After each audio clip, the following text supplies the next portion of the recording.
سونے سے پہلے وطر ادا کر لوں.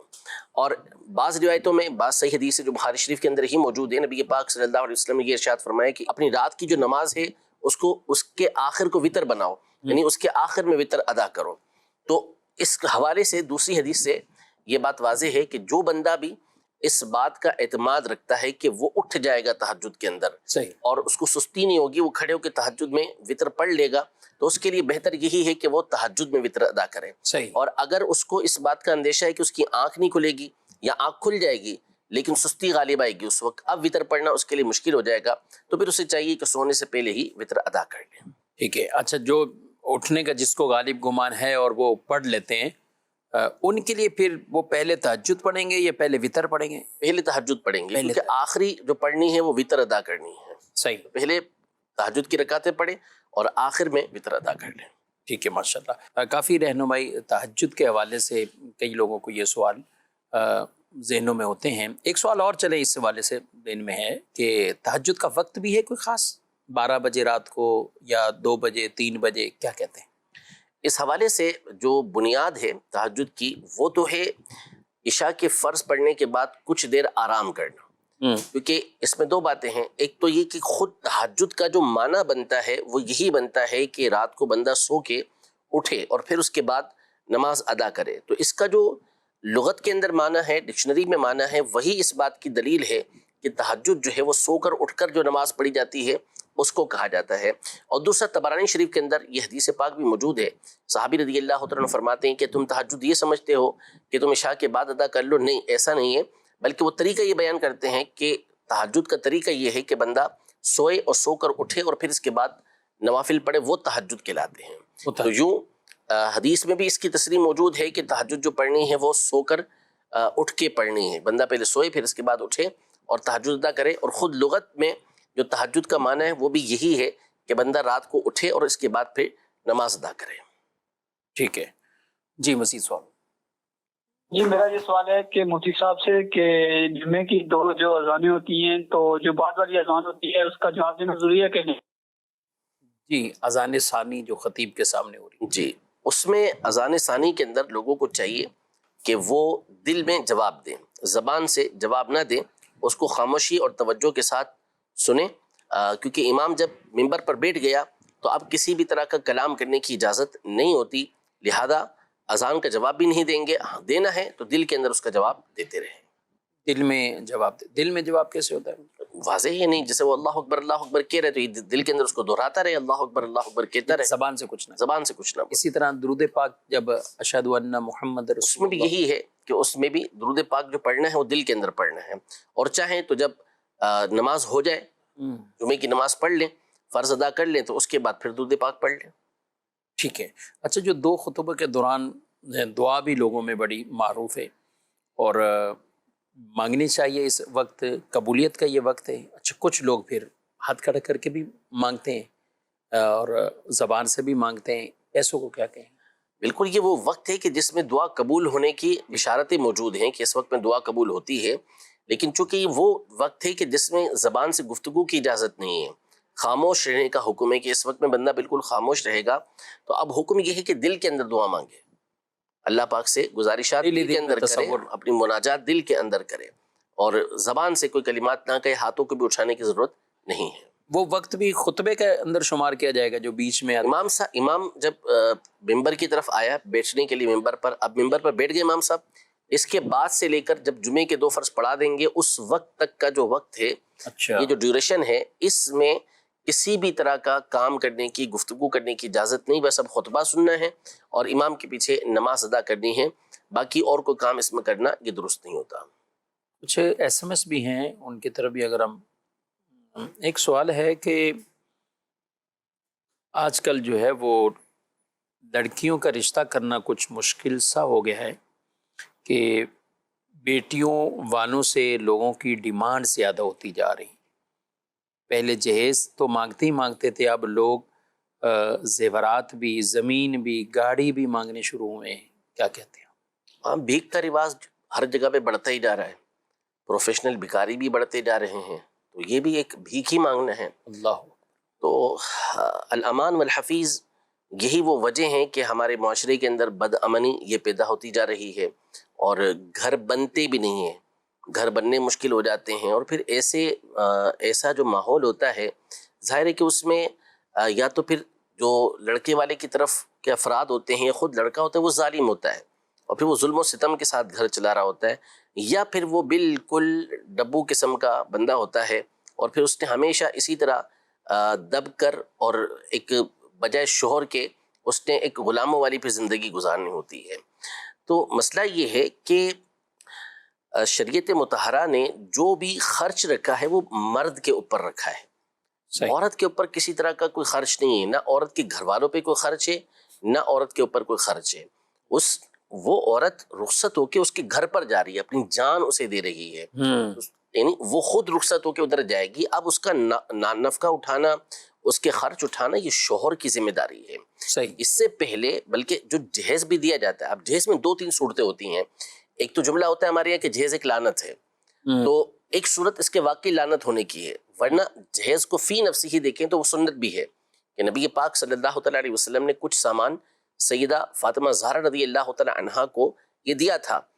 تو وہ لیکن وہ اس میں کیا چیز ہے کہ پہلی چیز تو یہ ہے کہ یہ جو جہیز ہوتا ہے یہ لڑکی کی ملکیت ہوتا ہے، یہ کسی اور کے لیے نہیں ہوتا، یہ اس کے لیے ہے۔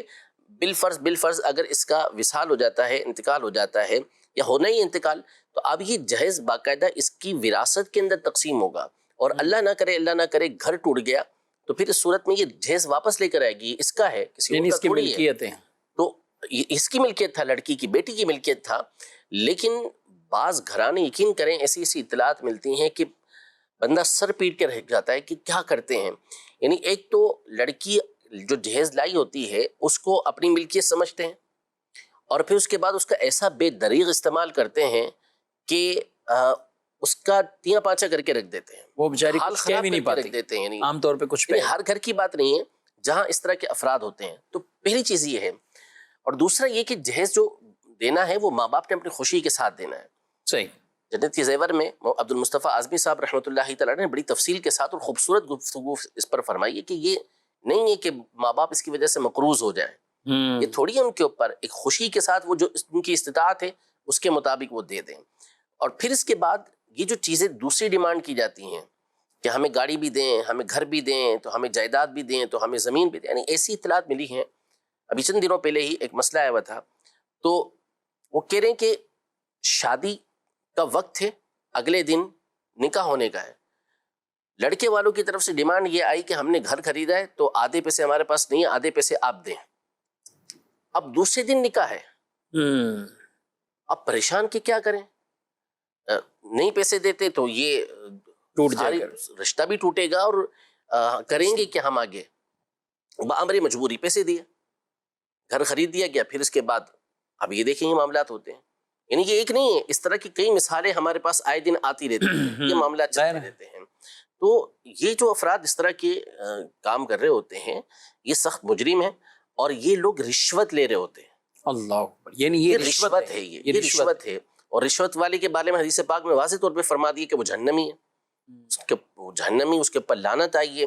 تو یہ جو مطالبے کر رہے ہوتے ہیں یہ مطالبے سیدھے واضح طور پر رشوت ہوتے ہیں، اور یہ جو چیز لے رہے ہوتے ہیں یہ حرام کھا رہے ہوتے ہیں، جہنم کی آگ جو ہے وہ اپنے منہ کے اندر بھر رہے ہوتے ہیں۔ تو اس لیے جو جہیز دینا ہے وہ ماں باپ نے دینا ہے، اپنی استطاعت کے مطابق دینا ہے، اور وہ جہیز ہوتا ہے لڑکی کی ملک، اس کو استعمال جو عرف کے مطابق کیا جاتا ہے اس کے مطابق اس استعمال کر سکتے ہیں، وہ منع نہیں ہے، اور بیٹیاں عام طور پہ اس میں منع نہیں کرتی استعمال کرنے سے، تو اس کو استعمال کیا جاتا ہے۔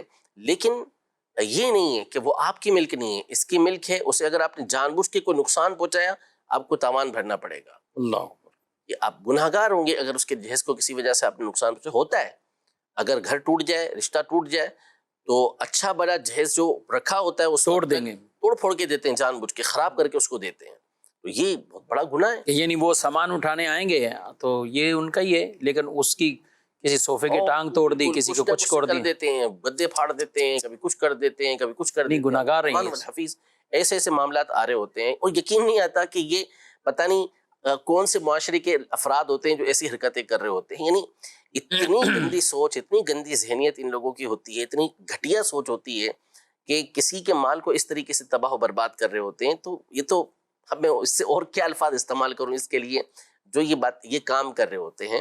تو یہ جو آپ بتا رہے ہیں تو بالکل آپ کیا کہیں ایسے لوگوں کو. یعنی ظاہر ہے کہ وہ ہماری باتیں تو سن نہیں رہے ہوں گے، لیکن ان کو خود اس بات کا احساس کرنا چاہیے. اس میں سب سے بڑھ کر خود لڑکے کو احساس کرنا چاہیے.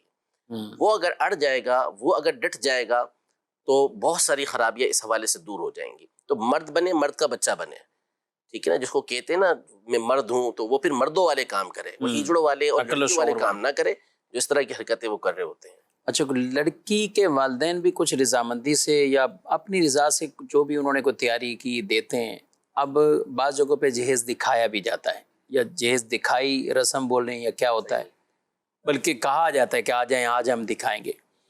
اب یہ جو دیکھنے والی خواتین آتی ہیں، عموماً خواتین ہی دیکھتی ہیں، اب اس وقت ان کے ماں باپ کو کوسنا کہ اس میں کیا دے دیا ہے، یہ چیز بھی دے دیتے، یہ چیز بھی دے دیتے. اب یہ پتہ نہیں لڑکے والے ایسی عورتوں کو بیچ میں وہ بیچ دیتے ہیں، یا ویسے ہی، یا عورتوں کی ویسے ہی کوئی فطرت اس حوالے سے خام خواہ یہ باتیں کرنا. بہت سے لوگوں کی نا زبان کے اندر کھجلی ہوتی ہے کہ دیکھ لیا نا، دیکھ لو بس، ختم. ہر چیز پہ کمنٹس کرنا ضروری ہوتا ہے، ہر چیز کے اندر لقمہ دینا ضروری ہوتا ہے کہ آپ بولیں ہی بولیں. اب بولنا ہوتا ہے تو جب بولنا برائے بولنا ہوگا تو پھر تو کچھ بھی بولنا ہے. یہ کمپنی ہے اچھی، لیکن اس کی جگہ وہ والی کمپنی بڑی اچھی تھی، وہ فلاں نے اس کی جگہ یہ چیز دی تھی، تو آپ اگر یہ دے دیتے تو زیادہ اچھا ہوتا. اچھا، پھر اس کا الٹ بھی کرتے ہیں، خواہ مخواہ کے اتنے خرچے کر ڈالے ان لوگ، باہر جا کے یہ بولیں گے دکھاوا کرنا تھا، شو کرنا تھا، اتنا دینے کی کیا ضرورت تھی، رواج بڑھا دیا، رسم بڑھا دی، یہ کر دیا وہ کر دیا. تو جو دکھاتے ہیں بعض اوقات وہ مجبور ہوتے ہیں لڑکی والے. جی ہاں، یہ ظاہر ہے کہ ان کے آگے بیٹیاں ہوتی ہیں، آگے دیگر معاملات ہوتے ہیں، تو وہ مزید رشتوں کی وجہ سے وہ بعض اوقات مجبور ہو جاتے ہیں. ان کو بھی کوشش کرنی چاہیے کہ اس طرح کے معاملات نہ ہو تو بہتر ہے، لیکن بہرحال لوگوں کے بولنے کی پرواہ کم کرنی چاہیے.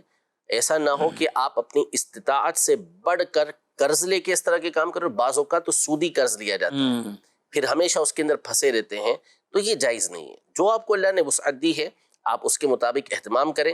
اللہ پاک سب بچیوں کے نصیب اچھے کرے، ان کے گھر کو آباد کرے. اور میں بالخصوص ہمیشہ آپ کے سامنے ہماری گفتگو ہوتی ہے، میں یہ عرض کرتا ہوں کہ اس معاملے میں جو مرد ہے نا اس کو اسٹینڈ لینا چاہیے، اس کو ہمیشہ بردباری کے ساتھ، سمجھداری کے ساتھ کام لینا چاہیے، اسے ان چیزوں کو روکنا چاہیے. مرد سے مراد جس کی شادی ہو رہی ہے اس کو تو لڑکا اور اس کو تو بچہ سمجھا جاتا ہے. اب اس کے باپ کو لینا چاہیے، اس کے باپ کو کرنا چاہیے. نہیں، لڑکا سمجھا جا رہا ہے، وہ شادی اس کی ہو رہی ہے، باقی سب اس کو سمجھ آتی ہے، سب اس نے ساری رسم و رواج سب نبھانے، صرف یہیں پہ وہ بچہ ہے. ہاں، اس طرح کے تو اب دیکھیں نا، جیسے جو جہیز کا مطالبہ بھی کرنے والے ہیں، جو اتنے یہ گاڑیاں مانگ رہے ہیں، چیزیں چیزیں، یہی آپ ایک طبقہ ہوگا جب نکاح کریں گے نا تو یہ حضرت مولانا صاحب کو کہیں گے جو شرعی حق مہر ہے، یعنی کم از کم جو مقدار ہے آپ وہ لکھ دیں. یعنی اس کے حوالے سے وہ یہ سمجھتے ہیں کہ یہ شرعی جو کم از کم والی مقدار ہے نا، یہی ہم پہ واجب ہے، ہم وہ ادا کر لیں. تو آپ نے تو اپنا لکھوا دیا اور کم از کم والا بھی لکھوا دیا. حالانکہ اگر آپ روایات میں آئیں تو جہیز کے لیے تو آپ کو بہت تھوڑا سا سامان ملے گا، حق مہر کے لیے بڑی بڑی روایتیں ملیں گی کہ اگر ان کو ڈھیروں ڈھیر سونا دے چکے ہو، مال دے چکے ہو، تو وہ بھی واپس نہ لو. تو قرآن تو یہ کہ حضرت عمر رضی اللہ تعالیٰ عنہ نے کھڑے ہو کے مقرر کر دیا تھا کہ اس سے زیادہ کوئی مہر نہیں دے گا. تو عورت کھڑی ہو گئی. جب قرآن یہ کہتا ہے تو آپ کیسے منع کریں گے؟ تو حضرت عمر نے کہا کہ عورت نے سچ کہا، درست کہا، عمر نے غلط کہا. تو جو واقعی وہ ہے کہ جہاں مثالیں بڑی بڑی مل جائیں، ہاں، تو وہ نہیں کرنا. لیکن بہرحال وہاں بھی حکم یہی ہے کہ مہر ایسر، آسان ہونا چاہیے، یسر والا ہونا چاہیے، آسانی والا ہونا چاہیے. بلکہ بات آئی گئی تو اس نکاح کو بابرکت فرمایا کہ جو آسانی والا نکاح ہو، اور اس کی تشریح بھی مفتی احمد یار خان نعیمی رحمۃ اللہ علیہ نے یہی کی ہے کہ جس میں فضول رسم و رواج نہ ہو، جس میں کسی جانی پر بھی بوجھ نہ پڑے. تو یہ وہ چیز ہوتی ہے کہ جس کے ذریعے سے نکاح کے اندر برکت ہوتی ہے. اور اللہ کا شکر ہے دعوت اسلامی کی مدنی ماحول کی وجہ سے کئی خاندان ہیں، بالکل یہ نہیں کہتے، ہر طرف نہیں کہتے، لیکن کئی خاندان ہیں کہ جن کے ذہن بنتے ہیں، اور وہ ایسے ہوتے ہیں کہ واقعی جو شرعی تقاضے ہوتے ہیں اس کو پورا کرتے ہیں، وہ سمجھتے ہیں ان چیزوں کو کیا ہونا چاہیے. صحیح. اللہ پاک اس میں پوری ہم سب کو، ہمارے معاشرے میں بھی یہ سمجھ بوجھ عطا فرمائے. جو لڑکی اپنے گھر میں اپنے والد کو اس وجہ سے پریشان ہوتے دیکھے کہ آج سسرال کی طرف سے، ہونے والے سسرال کی طرف سے یہ ڈیمانڈ ہے، یہ ڈیمانڈ، گھر میں وہ سر پکڑ کے بیٹھے ہوں، آپ پیسے کس سے لینے، قرضہ کہاں سے لینا، یہ کیا کرنا ہے. تو حسان صاحب یہ لڑکی، یہ دلہن، یہ بیوی تو کتنے دکھ لے کے رخصت ہو رہی ہے گویا کہ، یعنی جو یہ چاہتے کہ ہمارے گھر میں آئے تو وہ امن ہو جائے، ہر طرف جو ہے وہ خوشیاں ہوں، بہاریں ہوں، یہ سب چیزیں، لیکن جب بیٹی رخصتی اتنے دکھ لے کر آ رہی ہے اور ہیں ان کی وجہ سے پہنچے ہوئے، تو کیا کیفیت ہوگی؟ مطلب ہر ایک سمجھ سکتا ہے، اور پھر جب انہی کی بیٹی ہوتی ہے تو پھر ان کے ساتھ سارے دکھ ان کو یاد آ جاتے ہیں، سمجھ آ جاتی ہے کہ دیکھو سامنے والے کیسے لوگ ہیں، طرح طرح کے مطالبے کرتے رہتے ہیں، تو اپنی باری میں وہ بھول چکے ہوتے ہیں کہ ہم نے کیا کیا کیا تھا. تو وہی ہوتی ہے، بے برکتی ہوتی ہے. اور پھر نیلے پہ دھیلا مل جائے نا تو پھر وہ پتہ چل جاتا ہے. میں نے کہا نا کہ بعض اوقات تو پھر اس کو غلام بن کے رہنا پڑتا ہے. یعنی اگر بیوی سوا سب سیر کچھ ہے، لے کر آ جائیں. ہاں وہ سوا سیر ہے نا، تو پھر وہ بھی سوا سیر بن کر ہی رہتی ہے. پھر شوہر کو پتہ چل جاتا ہے کہ جب اسی کے گھر میں رہ رہا ہے، اسی کی چیزیں، گاڑی بھی اسی کی دی ہوئی ہے، اس کے باپ کی دی ہوئی ہے، سب چیز اس کی دی ہوئی ہیں، تو پھر وہ بیوی کی جگہ مالکن بن کے رہتی ہے. پھر وہ تو یہ پھر ایسا بھی ہوتا ہے بعض اوقات. پھر ظاہر ہے کہ اصل دیکھیں مقصد جو نکاح کا ہے، شریعت مطہرہ نے نکاح کو جو رکھا ہے، امام غزالی نے بڑی خوبصورت اس پر گفتگو کی ہے کہ نکاح ایک مقدس رشتہ ہے، دو خاندانوں کا بندھن ہے، جس کے ذریعے سے خاندانوں کے درمیان محبتیں پیدا ہوتی ہیں، الفتیں پیدا ہوتی ہیں، تعلقات بنتے ہیں، اور پھر اس کے بعد یہ نسلوں کی ایک بقا کا، نسل باقی رہنے کا ایک ذریعہ ہوتا ہے. الفت و محبت یہ اس نکاح کے اصل مقاصد میں سے ہوتا ہے. اب جب اس طرح کے امور ہوں گے، اس طرح کی باتیں ہوں گی، تو پھر نتیجہ یہ نکلتا ہے کہ جو نکاح کا مقصد ہے وہ ختم ہو جاتا ہے. تو لہذا ابتدا سے ہی ہمیشہ محبت والا انداز ہونا چاہیے، اور یعنی ایسا ہونا چاہیے کہ لڑکے والے لڑکی والوں کو منع کریں کہ نہیں آپ اتنا تکلف کیوں کرتے ہیں، لڑکی والے لڑکے والوں کو بول رہے ہوں کہ آپ اس طرح کا تکلف نہ کیا کریں. ایسے آپس میں ہونے چاہیے نا، تو ایک آپس میں محبتیں اور الفتیں پیدا ہوتی ہیں. اور یہ پھر جو اس طرح کے افراد ہوتے ہیں وہ بڑے خوشی کے ساتھ ایک دوسرے کا ایک تو احترام بھی کرتے ہیں اور پھر اہتمام بھی کرتے ہیں کہ یار ان کو لالچ نہیں ہے، ان کو لالچ نہیں ہے. اس انداز میں پھر ایک ان کا خاندان اچھے انداز میں چل رہا ہوتا ہے. ماشاءاللہ، اللہ پاک خیر و برکات دے اور سب بیٹیوں کے نصیب اچھے بہتر فرمائے. جو شادی شدہ ہیں انہیں اپنے گھروں میں سکون عطا فرمائے. مزید بڑھتے ہیں آپ کے سوال. دوبارہ سوال یہی ہے کہ میں روزانہ وتر جو نا عشاء کے وہ اور آخری جو دو نفل عشاء کے وہ میں چھوڑ دیتا ہوں، اور میں صبح تہجد میں اٹھ کے 8 رکعت تہجد کے پڑھتا ہوں، اور اس کے بعد میں 3 وتر پڑھتا ہوں، 3 وتر کے بعد پھر 2 نفل عشاء کے پڑھتا ہوں. کیا میرا اس طرح کرنا درست ہے؟ کیا میری نماز ہو جائے گی؟ جواب سے مطلب فرمائیں. ماشاءاللہ، اللہ پاک استقامت دے اور قبول بھی فرمائے. کیا کہتے ہیں؟ نماز تو ہو بھی جائے گی، ثواب بھی ان کو ملے گا. البتہ اس میں یہ ہے کہ جو آپ نے آخری 2 نفل چھوڑے ہیں، اب اس وقت میں جو آپ ادا کر رہے ہیں وہ تہجد ہی کے نفل کہلائیں گے. اور اس میں بہتر طریقہ کار یہ ہے کہ پہلے آپ یہ نفل پڑھ لیں، یعنی 8 وہ بھی پڑھ لیں اور 2 رکعت نفل آپ اور بھی پڑھ لیں. پھر اس کے بعد آپ آخر میں 3 رکعت وتر ادا کریں. وتر کے بعد نفل پڑھنا جائز ہے، کوئی مسئلہ نہیں ہے، لیکن آخری جو نماز آپ کی ہونی چاہیے وہ وتر ہونی چاہیے، تو اس لیے آپ آخر میں وتر ادا کریں. ٹھیک ہے، ماشاءاللہ. جی مزید سوال میرا یہ تھا کہ جنت میں مردوں کو تو پورے ملیں گی، لیکن عورتوں کو کیا ملے گا؟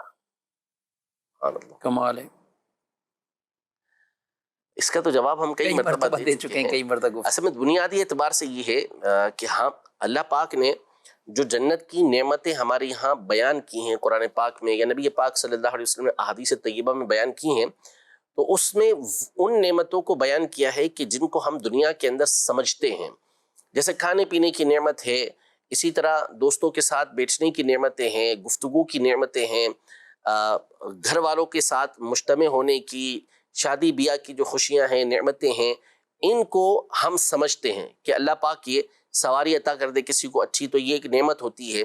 تو دنیا کے اندر جو نعمتیں ہیں وہ اللہ پاک نے بطور مثال ہمارے سامنے بیان کی ہیں. اب وہاں پر حقیقی طور پر اور نعمتیں کیا ہیں؟ تو فَلَا تَعْلَمُ نَفْسٌ مَّا أُخْفِيَ لَهُم مِّن قُرَّةِ أَعْيُن، کہ کوئی جان نہیں جانتی کہ اللہ نے اس کی آنکھوں کی ٹھنڈک کیا چھپا کے رکھی ہے. اور پھر اس کے بعد حدیث پاک میں فرمایا کہ اس میں وہ نعمتیں ہیں کہ نہ جو کسی آنکھ نے دیکھی، نہ کسی کان نے سنی، نہ کسی دل میں اس کا خیال گزرا. اور فرمایا کہ جو تمنا کریں گے، جو خواہش کریں گے وہ ملے گا. یہ کئی مقام پہ اللہ پاک نے ارشاد فرمایا. تو یہ جو نعمتیں بیان ہوئی ہیں، یہ وہ نعمتیں بیان ہوئی ہیں کہ جن کو ہم سمجھتے ہیں. اور وہ بھی کیا ہوگا, جنت میں جب پھل دیے جائیں گے تو وہ کہیں گے کہ اس سے پہلے بھی ہمیں دیا گیا تھا, لیکن ان کو بتایا جائے گا کہ یہ اس کے جیسا ہے, لیکن وہ ذائقے کے اندر, ذائقے میں, لطف کے اندر بالکل جدا گانا ہوگا, الگ ہوگا وہ. اب تو ایک نعمت اس میں سے نکاح کی نعمت ہے, وہ بھی بیان کی گئی. دنیا میں چونکہ یہ عقل میں آنے والی بات ہے, ہر ایک اچھی طریقے سے سمجھتا ہے کہ جو فطرت سلیمہ ہے اس کے مطابق عورت کا ہمیشہ ایک ہی شوہر ہوتا ہے. مرد کو دنیا کے اندر بھی اس بات کی اجازت دی گئی کہ وہ ایک سے زیادہ نکاح کر سکتا ہے. تو جنت کے اندر جو ہے وہ عورت کے لیے شوہر ایک ہی ہوگا. لیکن یہ ایک نعمت ہے, ایک نعمت ہے جنت کے اندر جو نعمتیں ہیں وہ بے شمار, یعنی اتنی ہی کہ بندہ سوچ بھی نہیں سکتا. عمومی نعمتیں وہ تو سبھی کو ملیں گی. اب سب سے بڑی نعمت اس میں اللہ پاک کا دیدار ہے, تو اس میں یہ تھوڑی کہ وہ صرف شوہر کو ملے گا, وہ مرد کو ملے گا, وہ عورت کو بھی ملے گا. اس کے بعد جو بڑی نعمت ہے وہ نبی پاک صلی اللہ علیہ وسلم کا دیدار ہے. وہ صرف مرد کے لیے نہیں ہے, وہ عورتوں کو بھی ملے گا, وہ بھی نبی پاک صلی اللہ علیہ وسلم کی زیارت سے مشرف ہوں گی. پھر اس کے بعد اور کیا نعمتیں ہیں وہ اللہ ہی بہتر جانتا ہے. جتنے لباس یا جتنی چیزوں, کنیزیں, خدمت کرنے والی, بڑے بڑے محلات, نہریں بہتی ہوں گی, دریائے بہتے ہوں گے, اور اسی طرح دریا بہتے ہوں گے, پھر پھل ہوں گے, درخت ہوں گے, طرح طرح کی نعمتیں ہوں گی جن کو ہم دنیا میں جانتے ہیں, ان کی مثالیں موجود ہیں. باقی اس کے علاوہ کیا نعمتیں ہیں وہ اللہ اور اس کا رسول ہی بہتر جانتے ہیں. تو اس لیے بس ایک ہی سوال عام طور پہ لوگوں کے دل کے اندر, ذہن کے اندر یہ پیدا ہوتا ہے کہ جی مردوں کو یہ ملے گا تو عورت کو کیا ملے گا. وہاں یہ تصورات ہی نہیں ہوں گے. وہاں پر یہ جو دنیاوی ہمارا انداز ہے وہ خیالات تک چینج ہوں گے. جنت میں کسی کا دل کسی کے مخالف نہیں ہوگا, سب ایک ہی دل پر ہوں گے. حسد, کینہ, بغض, سب چیزیں نکالتی جائیں گی. کوئی کسی کے بارے میں کسی طرح کا برا خیال رکھے گا ہی نہیں. کسی کو اپنے سے بہت اعلیٰ نعمت میں بھی دیکھے گا تو بھی اس کے دل کے اندر حسد پیدا نہیں ہوگا. وہ تمنا کرے گا, اللہ پاک اس کو بھی وہ نعمت عطا فرما دے گا. تو بہرحال اصل یہ ہے کہ جنت میں عورت کو یہ شوہر ہی ملے گا. ایسا نہیں ہے کہ نعوذ باللہ اس کی کئی شادیاں وہاں پر ہوں, ایسا نہیں. تو یہ سوال فطرت سلیمہ رکھنے والی عورت ہے, اچھی طبیعت رکھنے والی عورت ہے, وہ اس بات کا تصور بھی نہیں کر سکتی کہ ایک سے زیادہ شوہر ہوں کسی کی. ٹھیک ہے. اور یہ ویسے یہ تو سوال ہے اور آپ نے اس کا جواب بھی دے دیا. تو جنت ملے گی کن کو, یہ اصل یہ اس کا کوئی بھی نہیں پوچھتا کہ جنت ملے گی کہ رب کی رضا کسے ملے گی, کرنا کیا ہے, کرنا کیا ہے, یہ نہیں کرنا. تو اصل تو یہ ہے نا کہ ہم اپنے آپ کو جنت کے لیے تیار کریں اور آخرت کے لیے اپنے آپ کو تیار کریں, کیونکہ یہ جو فرمایا جزاء بما كانوا يعملون, جو نیک عمل کرتے تھے اس کی جزا ہے. اور اس سے پہلے یہ ارشاد فرمایا کہ یہ ہے کس کے لیے, تتجافى جنوبهم عن المضاجع يدعون ربهم خوفا وطمعا ومما رزقناهم ينفقون. یہ ہے ان لوگوں کے لیے جن کی کروٹیں خواب گاہوں سے جدا رہتی ہیں, یعنی رات کو اٹھ کے جو ہے وہ نماز پڑھتے ہیں, اپنے رب کو خوف کے ساتھ اور امید کے ساتھ پکارتے ہیں, اس سے دعائیں کرتے ہیں, اور اللہ نے جو ان کو رزق دیا ہے اس میں سے خرچ کرتے ہیں. تو یہ نعمتیں تو بیان کی ہیں. نعمتیں بیان کرنے سے پہلے تو یہ ارشاد فرمایا ہے. تو لہذا ہمیں اصل یہ ہے کہ تیاری کرنی چاہیے جنت کی, کوشش کرنی چاہیے جنت کے لیے. وَسَارِعُوا إِلَىٰ مَغْفِرَةٍ مِّن رَبِّكُمْ وَجَنَّةٍ عَرْضُهَا السَّمَاوَاتُ وَالْأَرْضُ, کہ اپنے رب کی مغفرت اور اس جنت کی طرف دوڑو کہ جس کی چوڑائی زمین و آسمان کے برابر ہے. اعدت للمتقین, وہ جنت پرہیزگاروں کے لیے تیار کی گئی ہے, نیک لوگوں کے لیے تیار کی گئی ہے. تو ہمیں نیک اور پرہیزگار بننا چاہیے تاکہ یہ جنت ہمیں حاصل ہو سکے. اب جب وہاں داخل ہو جائیں گے, انشاءاللہ ضرور داخل ہوں گے, تو پھر وہاں جو نعمتیں ہوں گی, وہاں جو انعامات ہوں گے, وہ خود بخود ہمارے سامنے ظاہر ہو جائیں گے. ماشاءاللہ. کچھ SMS پہ سوالات ہیں, ان کو بھی شامل کرتے ہیں. قبر پکی کروانا, اسی طرح مرنے سے پہلے ہی قبر کی جگہ مقرر کر لینا, اس کی کیا شرعی حیثیت؟ ہونا یہ چاہیے اصولی اعتبار سے کہ قبر کچی ہی ہو. عام لوگوں کی قبریں ویسی ہونی چاہیے, اور قبر کا جو اصل مقصود ہے وہ اس سے پورا ہوتا ہے کہ فَإِنَّهَا تُذَكِّرُ الْآخِرَةَ, یہ زیارت قبور جو ہوتی ہیں یہ آخرت کی یاد دلاتی ہیں, آنکھوں میں آنسو لے کر آتی ہیں, دنیا سے بے رغبتی پیدا کرتی ہیں. اصل یہ مقاصد ہیں. تو یہ جو کچی قبریں ہوتی ہیں اس سے زیادہ اس کا فائدہ حاصل ہوتا ہے. جہاں تک رہا اولیاء کی قبروں کا معاملہ, تو اولیاء کرام کی جو قبریں ہوتی ہیں ان کے مقاصد دوسرے ہوتے ہیں, اور اس پر دلائل ہم پچھلے ہفتے ذکر کر چکے ہیں کہ صحیح بخاری اور دیگر کتابوں سے اس بات کا ثبوت موجود ہے کہ بعض کی قبریں یہ اونچی بنائی گئی تھی. تو اس کی وجہ یہی ہے کہ اس سے لوگوں کے دلوں کے اندر ان اولیاء کی ہیبت پیدا ہوتی ہے, ان کی عظمت پیدا ہوتی ہے, ان کا فیضان لینے کی لوگ کوشش کرتے ہیں، ان کے طریقے پر چلنے کی کوشش کرتے ہیں، تو عام لوگوں سے ان کا امتیاز ہوتا ہے جس بنیاد پر ان کے مزارات بنائے جاتے ہیں۔ ان کی قبریں کچھ اونچی ہوتی ہیں، عام لوگوں کی قبریں یہ کچی ہی ہونی چاہیے، اور جو سنت ہے وہ یہی ہے کہ ایک بالش یا اس سے کچھ اونچی ہونی چاہیے، تو اس انداز میں قبریں ہوں۔ اور دوسرا یہ رہا کہ قبر کی جگہ مقرر کرنا تو یہ فضول ہے، کیونکہ کسی کو معلوم نہیں کہ وہ کہاں مرے گا، صحیح، اس زمین کے اندر اس کو موت آنی ہے، ہو سکتا ہے کہ اللہ پاک اس پر کرم کرے، مدینے میں موت آ جائے، صحیح، اور وہیں جنت البقیع میں دفنا دیا جائے، اور یہ یہاں پہ اپنی قبر بنوا کے بیٹھا ہو تو اس کا کیا ہوگا؟ تو حضرت ابوبکر صدیق رضی اللہ تعالی عنہ نے ایک شخص کو دیکھا کہ وہ قبر بنا رہا ہے، اپنے لیے قبر تیار کر رہا تھا، تو آپ نے اس کو ارشاد فرمایا کہ اپنے لیے قبر تیار مت کرو، اپنے آپ کو قبر کے لیے تیار کرو، اللہ، تم تیاری کرو قبر کی، اب دفنانا یہ لوگوں کا کام ہوگا کہ تمہیں کہاں دفناتے ہیں، تو یہ ایک فضول کام ہے۔ ہاں اگر کوئی رکھتا ہے اور اچھی اس کی کوئی نیت ہوتی ہے جس کی بنیاد پہ وہ تیار کرتے ہیں تو گناہ نہیں ہے، صحیح، جیسے وہ کہتا ہے کہ مجھے فلاں بزرگ کی قبر کے پاس دفنا دینا، فلاں مزار کے پاس دفنا دینا، تو اس میں کوئی حرج نہیں ہے، ایسا کر سکتا ہے وہ۔ جس میں دیگر شرعی مسائل ہو سکتے ہیں، ہاں، وہ ہے، لیکن وقف کے وقف قبرستان مسئلہ ہیں ہوتا ہے۔ اور کسی کی جگہ کو گھیر کر پہلے سے ہی بیٹھ جائیں، یہ کیونکہ کچھ ایسے ہوتے ہیں کہ وہ اپنے عزیزوں کے نام پہ چار دیواری کر لیتے ہیں، یعنی قبرستان کے اندر بھی چھوٹی چھوٹی چار دیواریاں، صحیح ہوتا ہے، ہماری کوئی میت آئے گی وہ یہیں آئے گی، تو وقفی قبرستان میں یہ ایسا اختیارات نہیں کر نہیں سکتے۔ یہ تو بہتر ہے کہ جو عزیز و اقارب ہوں، ان کے قریب ساتھ، کے جو افراد ہیں ان کے قریب دفنائے جائے، یہ اچھی ٹھیک، بات ہے، لیکن یہ نہیں کر سکتے کہ کوئی دوسرا یہاں دفنانے کے لیے آ رہا ہے تو اس کو روک دیا جائے۔ اگر وہ یہاں پہ دفنانا چاہتا ہے تو آپ منع نہیں کر سکتے، کیونکہ وہ جگہ وقف ہے، اور اگر ویسے ہی قبرستان میں جگہ بہت زیادہ ہے اور لوگ دوسری جگہ بھی دفنا دیتے ہیں تو ان کو چاہیے کہ جب ایک خاندان کی قبر ایک جگہ پر ہیں تو دوسری جگہ دفنا دیں، اور عام طور پہ لوگ کرتے بھی ایسا ہی ہے، لیکن پھر اس میں زیادتی بھی کرتے نا، اس میں پھر زیادتیاں برتتے ہیں کہ وہ خاندان کی جگہ ختم ہو چکی ہے تو پھر قبریں کھود کے اسی کے اندر دوسروں کو دفنا رہے ہوتے ہیں، یہ غلط کر رہے ہوتے ہیں، یہ شرعاً ناجائز و حرام ہے، اس کی بھی شرعاً اجازت نہیں ہے۔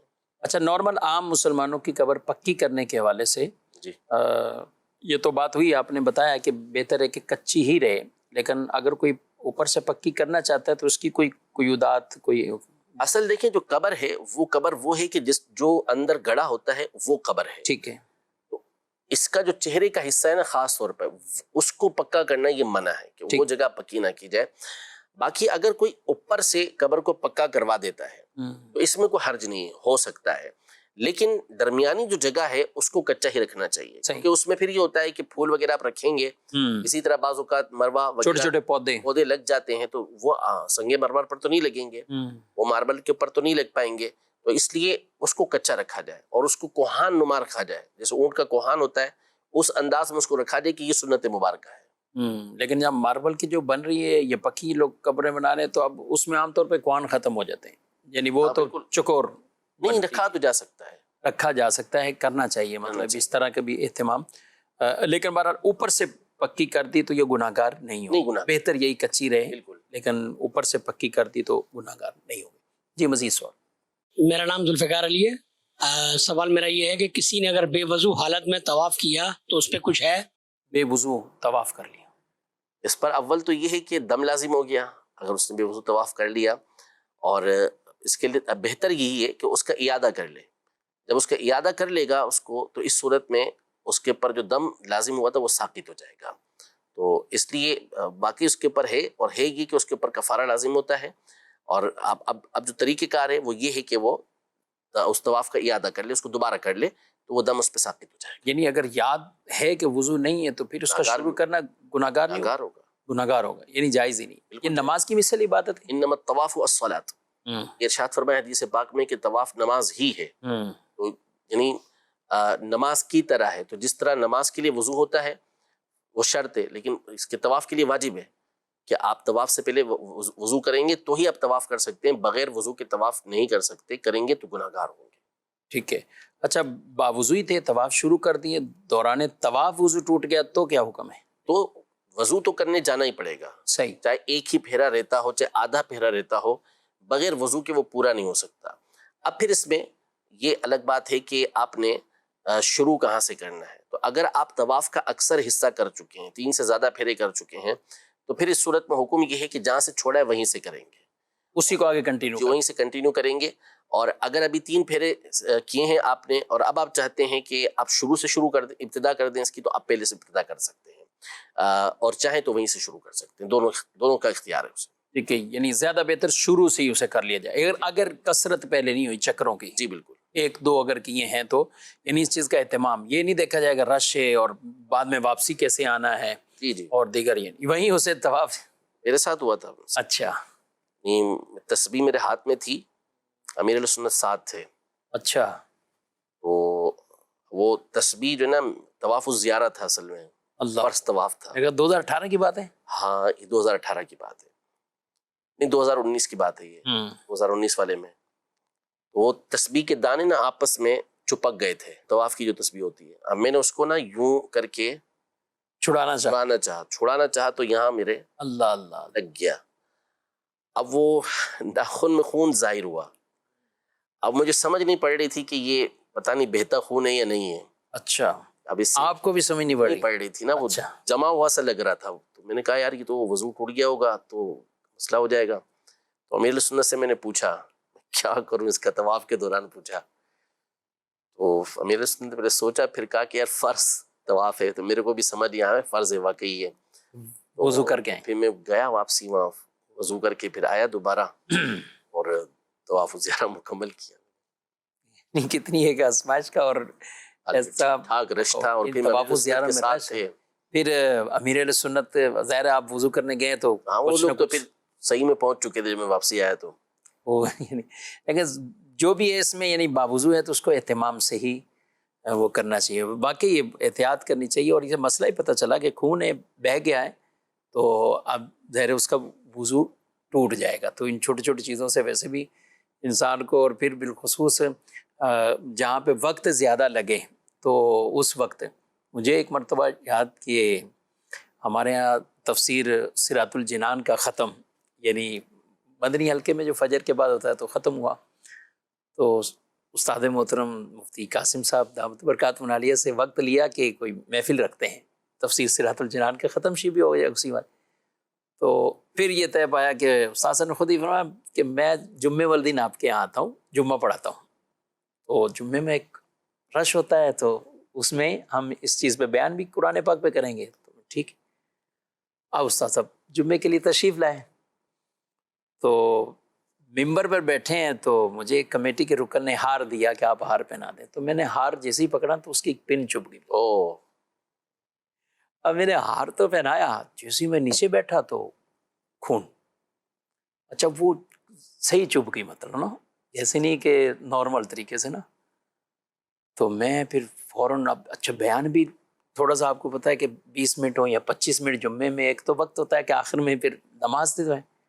اور مجھے خطرہ ہی ہے کہ رکنے کا بھی نام فوراً ابھی نہیں لے رہتے. اچھا میں پھر جلدی بھاگا، پھر اپنی گھر پہ یعنی 2 منزل پھر چڑھ کے واپسی گیا. اور اس کو وہ مجھے دل میں گیا، یار استاد صاحب بھی سوچتے ہوں گے یار یہ کیا کہیں یہ بیان ہو یہ کہاں چلا گیا. تو میرا خیال میں نے ذکر نہیں کیا. ہاں جی امین صاحب میرے ساتھ بیٹھے ہوئے تو میں نے ان کو دکھایا تو وہ بیچارے کہنے یار یہ کیا ہو گیا اچانک. تو وہ ظاہر ہے پھر کر کے اس کو روک کے منت سماجت کر کے جس طرح بھی ہوا پھر وضو کر کے دوبارہ. تو بعض کا تکلیف دہ معاملہ بن جاتا ہے، لیکن ظاہر ہے جو شرعی احکامات ہیں تو ان کے مطابق ہی اس پر عمل کرنا. صحیح میں پوچھا تھا تو صحیح کی جگہ پوچھا تو پھر امیر سنت نے مجھے دیکھا، آ گئے، اب پہنچ گئے، مسکرائے کچھ. وہ چونکہ آہستہ آہستہ کر رہے تھے. صحیح کچھ نہ کچھ آپ کو مل گئے. تقریباً 7 یعنی وہ شروع کر چکے تھے لیکن میں پھر کرتے کرتے 7 پہنچ گیا تھا ان لوگوں کے. صاحب آخری سوال تھا، آپ نے موضوع ایسا چھیڑا تو کبھی آپ سے یہ بھی باتیں پوچھنی ہے. میرے سنت کے ساتھ آپ نے ماشاءاللہ غالباً 2 حج کی ہیں الحمدللہ، 2 مرتبہ.